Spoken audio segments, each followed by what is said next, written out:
Hey guys, what's going on? Lucky here. So I think a few videos ago I did a walk around underneath the Disgusting, just sharing what's going on under here. And I made some comments about the rear differential, how it looked a little fugly compared to the rest of the car. And the rest of the car looks cool patina. That right there is not cool patina. I don't know what he drove through or what it looks like somebody rattle canned it white or something. I don't know. Either way, it doesn't look good. I'm going to straighten that out. Also, this thing is suffering from a severe case of fried burger. So there are a few things going on in here that I did not spot last time. David did point out to me that there was a vibration back here, and the vibration, it looks like it is from that right there. So somebody left a little hard. Springs have seen some damage there. It's kind of normal, I guess. You've been to leaf springs. These are original, just pitted, rusted, thin, super weak. And David was real particular about the ride height. And this wasn't flying before, so we put these lowering blocks in there, and that didn't help anything. So yeah, we're gonna go with some steel blocks this time. Those are just some cast aluminum ones. A couple other things I spotted under here.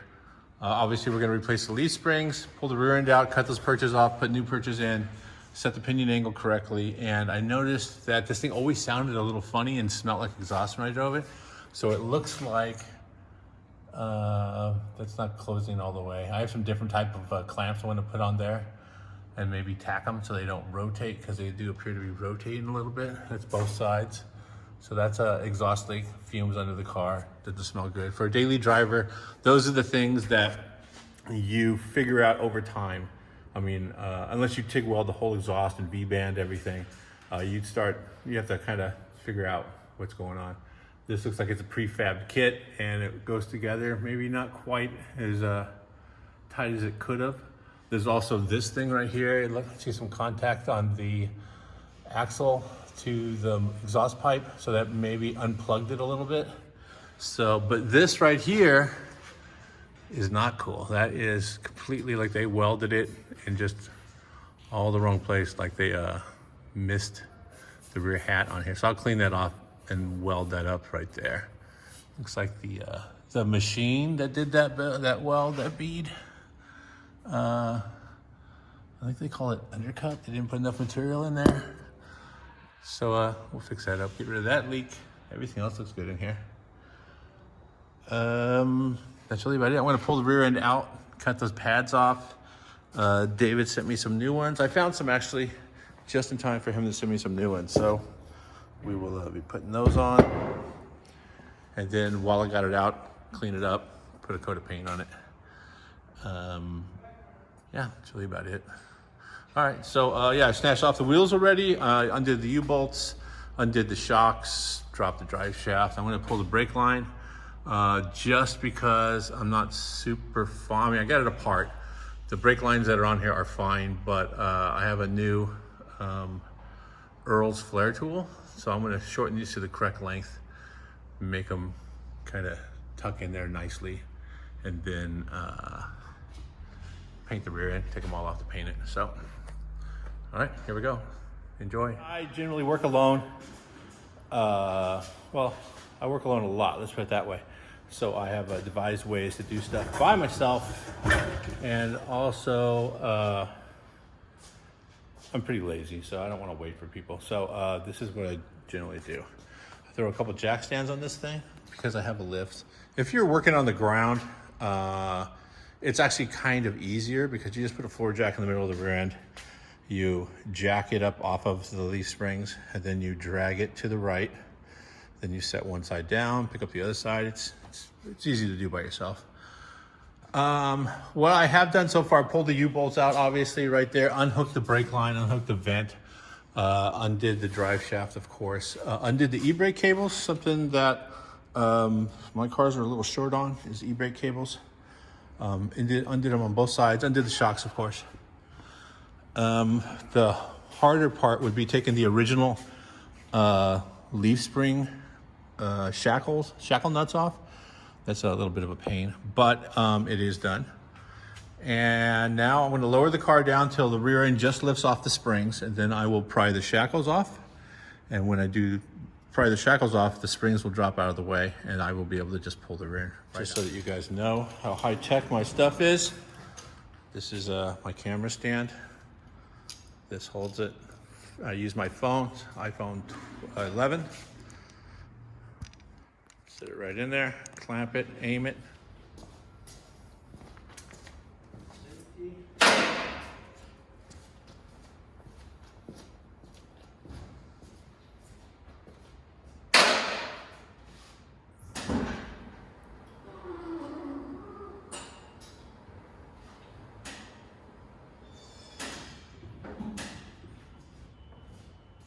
Things are centered,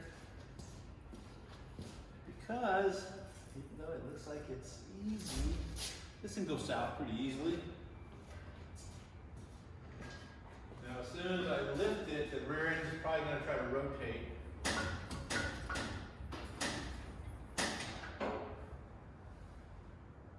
That's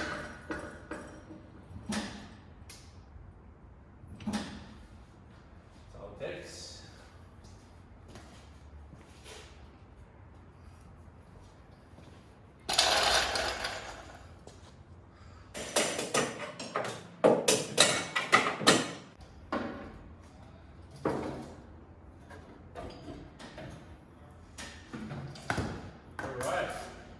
Great reason to not use aluminum lowering blocks.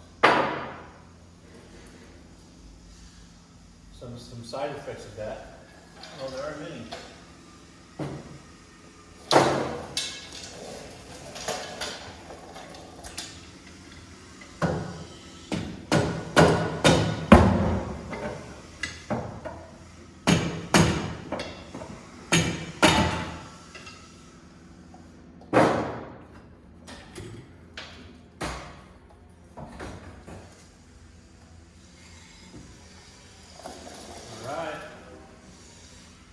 Those are handled.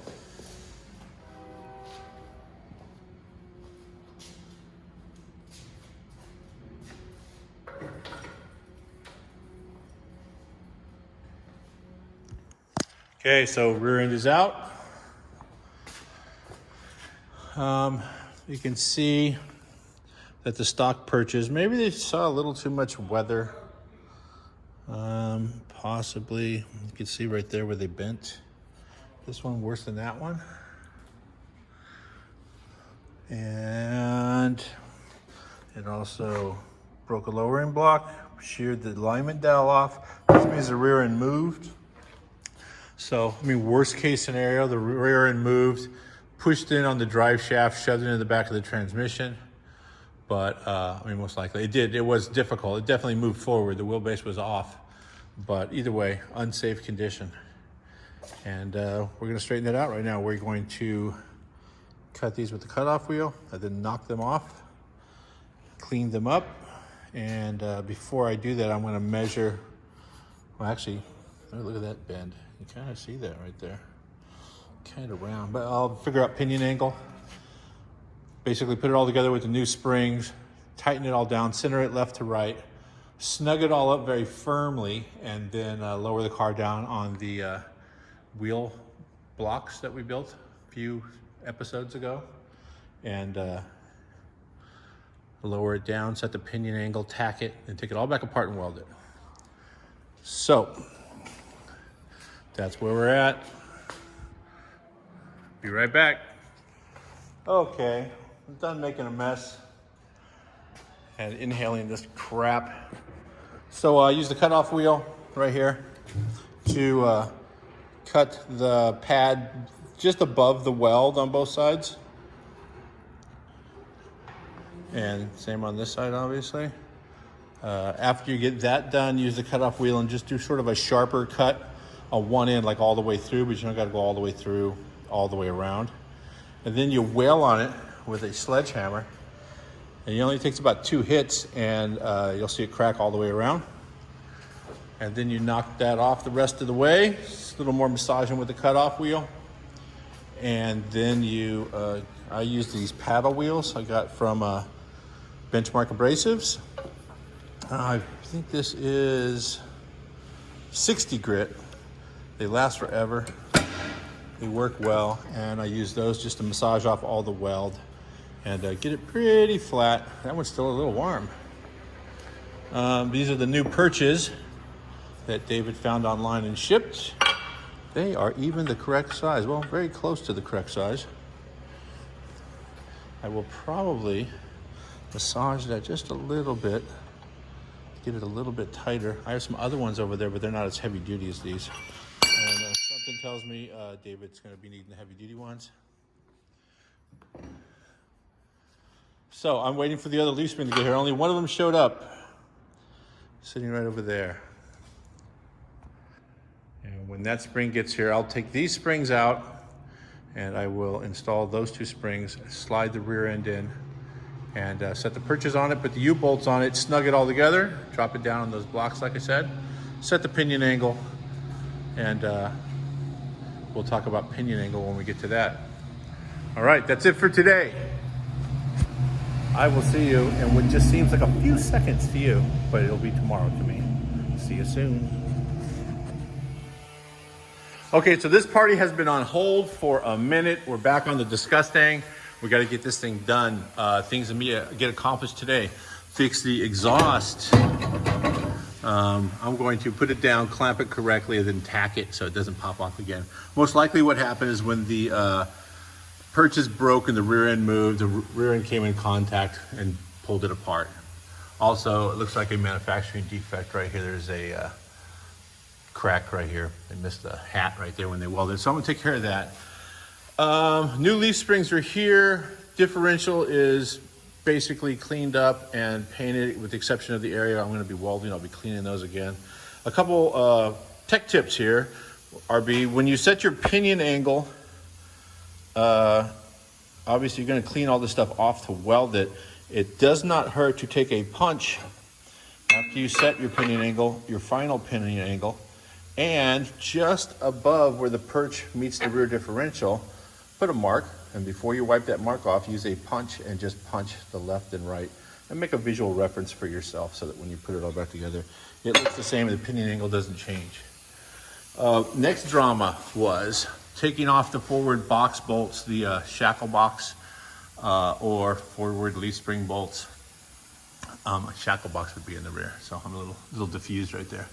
I soaked it in WD-40. What happened is the sleeve on the inside of the rubber bushing here starts to spin, and that makes it next to impossible to get these bolts out. So what I have done, soaked it in WD-40, and then I use my air chisel with a flat hammerhead on it right there. These are super handy, good for knocking off U-joints and tie rod ends, everything. So put it on the air chisel and just drove it through. And now you got it to move. It took a minute. Soak it, hit it, spin it, soak it, hit it, spin it, and eventually it will bust loose. Now I'm going to use the pointed end right here to knock it through a little bit further. Should work. If you don't have one of those, you can use a hammer and chisel and a ton of elbow grease.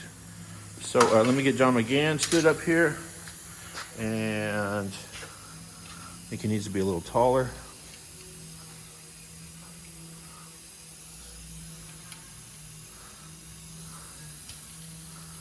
Yeah, that should be about right.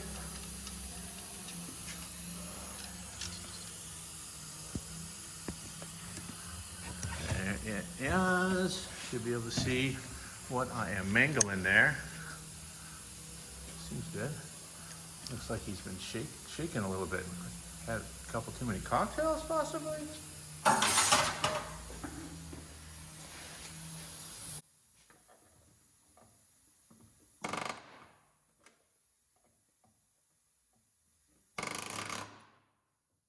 Yes, sirree. Oh, yeah. Very nice. And I will get a pry bar and pry it out of the inside. Try not to drop this thing on my toe.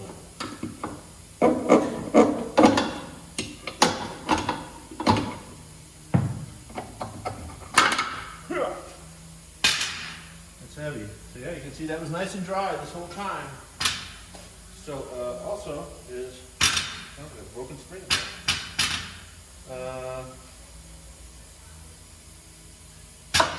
Safety first, put it on the ground, don't drop it. Everything looks nice in there. No rust. Okay, let me clean up these bolts. Knock out the other one and clean up these bolts. I'll be right back.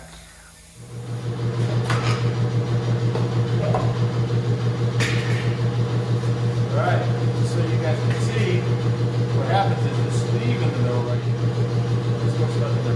it just starts spinning because of all the dirt and rust and stuff that gets inside there. There's bolts coming out. You have to give it a little love.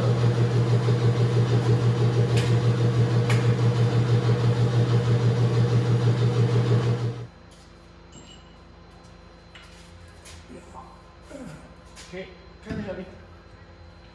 These are 1-inch lowered springs. Just make sure everything goes through. No pain. Lines up.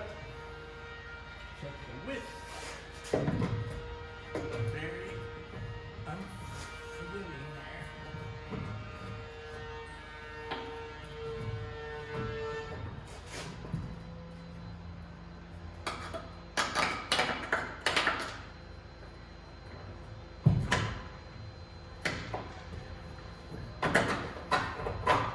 One-handed. How about it? Handled.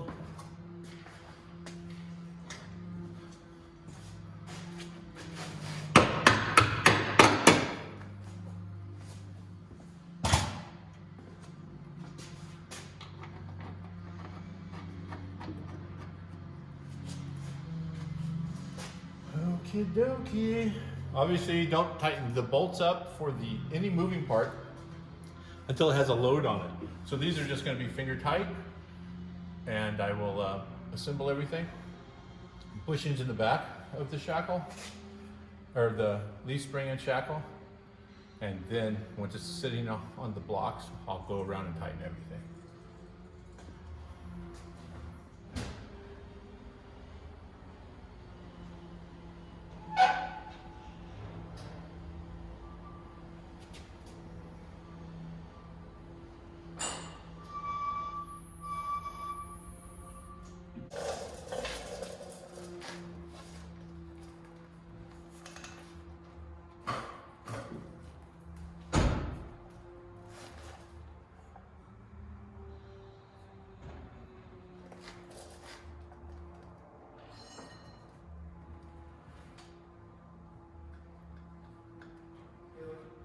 What's happening? It's about to work, yeah. You know.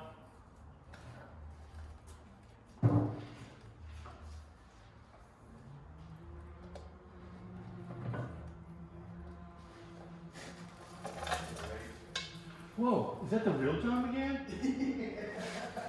Man, what movie was that?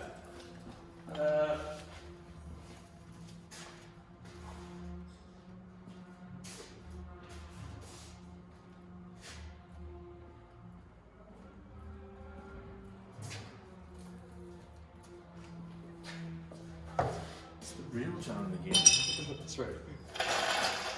What movie was that? In something or other. Where you couldn't tell if it was real or a dream. Oh. Inception. It's an Inception moment. It's an Inception moment. John McGann, John McGann, John McGann, John McGann. It's an Inception moment. So, new springs. Mm-hmm. Nice.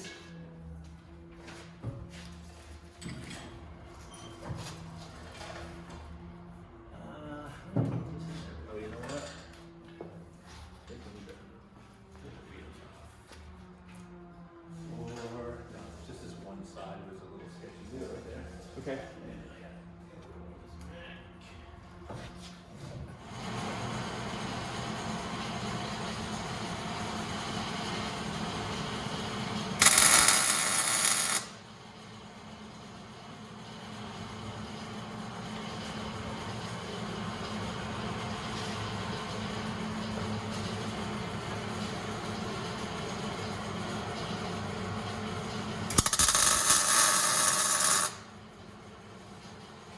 So I'm just going to do a nice firm tack, a healthy tack, and then pull it down, clamp it, and then weld it.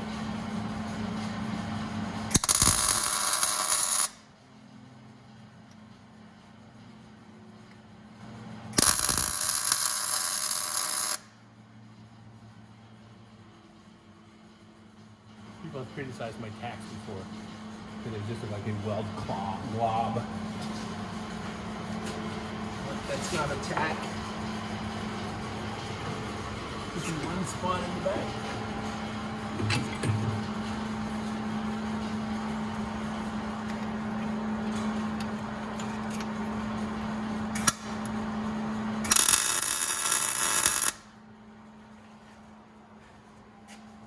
I had to fire up a flashlight there, I couldn't see.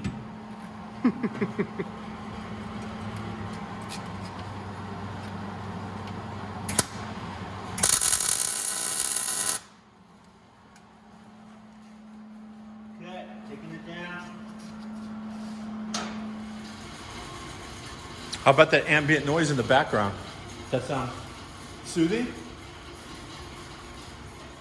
Not annoying at all. Not annoying.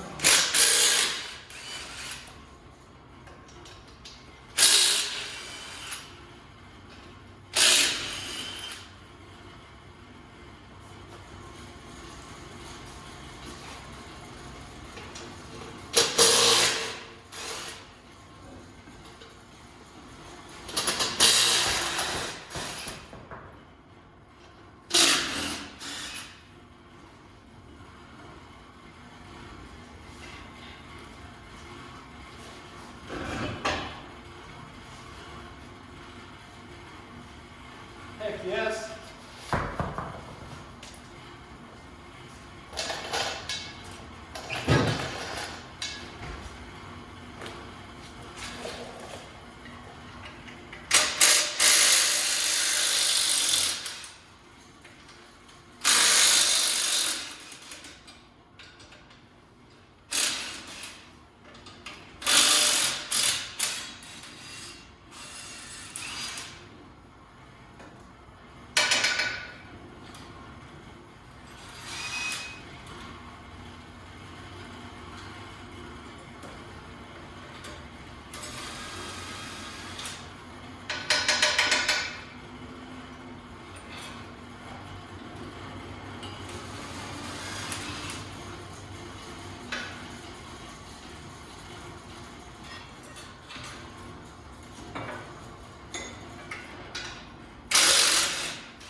That spring will drop down, so put that tool down and put your hand in there.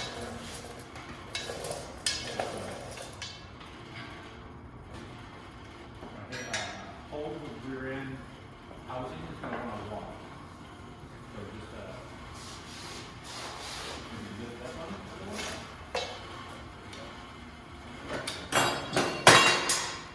That's going to leave a mark. Okay, watch your head. We've done it.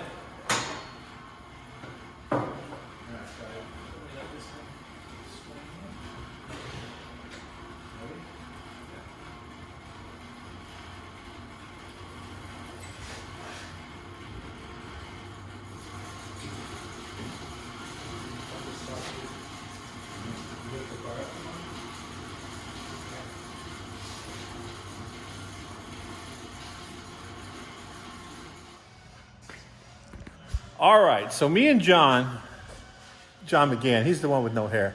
I think there's more hair on that camera stand right there. Probably. But me and John, we got on a roll, neglected to turn the camera on for the punch line here. But here is the punch line.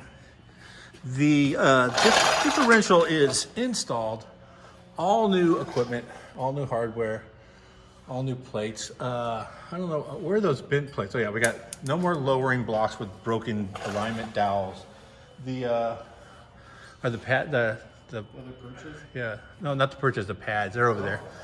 No stamped spring pads that are just twisted. Those are just deformed. David went crazy and got the good stuff, and it's all installed. I did not make new brake lines. I just cleaned up the ones that he had.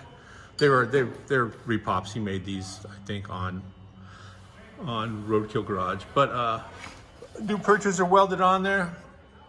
I wish I could show you the welds, but they're painted over and they look amazing. Do they not look amazing? They look really good. They look like somebody else did them. That's how good they are. And so that's happening. And that's the original hose. That thing has about 6 weeks left on it before it falls off. Yeah, this puppy's going together. I'm gonna hook up the e-brakes. I gotta weld up that little mess in the muffler right there. I also recall this was loose last time and I already tacked it. I didn't tack this side because it didn't seem loose, but it is loose. So I'm gonna straighten that out for DF. And yeah, you know, I'm working for that DF loot, so gotta try to make it right. Those new springs are in there, and I'll tell you right now, this thing looks a little low, and these springs haven't even seen any heat yet. So I think at some point, David's gonna be researching. These are supposed to be 1 inch lower, that's all. So the only thing I'm gonna do now is, I did notice that when the springs extended all the way, the sidewall of the tire is dangerously close to this pad, or part of this perch right here. And the funny part is it's polished right there, which means when he was out doing what he does, hitting the whoops, tire came in contact with that, and that's not a good thing. Also, as I recall, when I was driving it conservatively on a beautiful day in Mexico, I went around a corner and got it a little bit, and the outside of the tire rubbed. So I am going to investigate the inside right here. There's gonna be some polish marks here or there or somewhere, and I will clean those up with a paddle wheel, give it a little more clearance, and then put something on to prevent them from rusting on both sides. Also, is I know David hates people cutting on his car, so I think what I'm probably gonna do is bend this up. It'll get out of the way of the tire, give it a little sidewall clearance, and if he doesn't like it, he can just bend it back. Don't tell him I said that. Don't tell him I said that. But anyway, that's it. New pads are in, new springs are in, new perches are in, new U-bolts, new plates. What else did he break on? He twisted some stuff on this thing. It's painted pretty, fixed that exhaust rattle, and that's it. I'm gonna save the broken block wherever it is. I'll save them both, and let David sign them and give them away at the zip tie. No, not the zip tie drags. Duct tape drags, Tucson, Arizona. When is it? October something. Look for it, October something. In David's trunk, if he drives a Mustang, which I think he is going to be driving, there will be some broken blocks back there that he could sign and give away. And that was it. All right, you guys. Thanks a lot for watching. As usual, remember to subscribe, share. You need to share. I can't get more subscribers if you don't share. Sharing's good, right? So sharing is caring. So share. And leave a comment. I'd like to hear what you got to say. That's it. See you later. Stay safe out there. If you can't stay safe, don't get caught. See you later.